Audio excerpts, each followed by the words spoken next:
Well, I bet you never thought you'd come on the show and talk about an egg salad emoji. This is a story I didn't think we'd ever cover.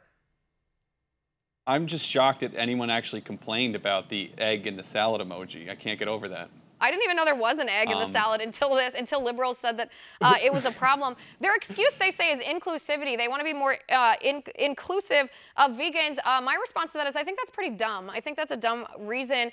And here's why. Because where would this end? If we are, I guess, altering emojis on our phones based off of, I guess, a small demographic of people living their life by not eating meat, which is a fine thing to do, where exactly does this end?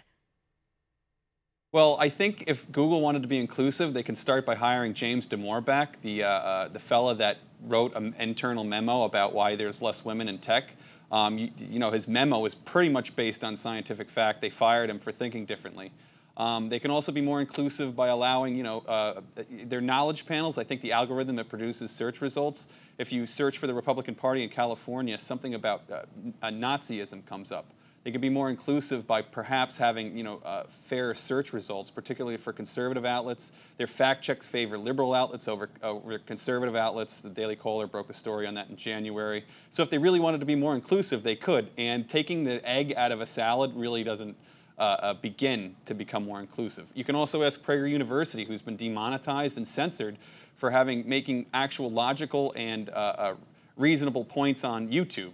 So, you know, if they want to talk about inclusivity, let's talk about it.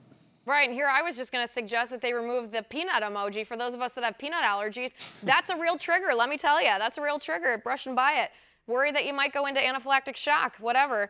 Well, and I think that obviously their actions, you know, whether it's YouTube, which Google owns, whether it's Google search results, we've had the same issue that the Daily Caller has had, that, you know, the little knowledge panel that shows up on the right side of the search engine, I guess, populates with fact checkers that aren't actually fact checkers. They're just trying to demean conservative sources, I guess, demean the legitimacy of the conservative sources. But the purpose of all this, and I want to dig into this a little bit deeper, even though it's a funny topic, the purpose of acting woke, or the purpose of acting like this actually does promote inclusivity, which it obviously does not, I think is all in an effort to sort of form us into the minions that they want, to try to socially engineer us into the progressive utopia where everyone is sort of ranked based off of their privilege points. And the more, I don't want to say disability, I guess the more of these sort of lack of privilege points that you get, the higher you're ranked in that society.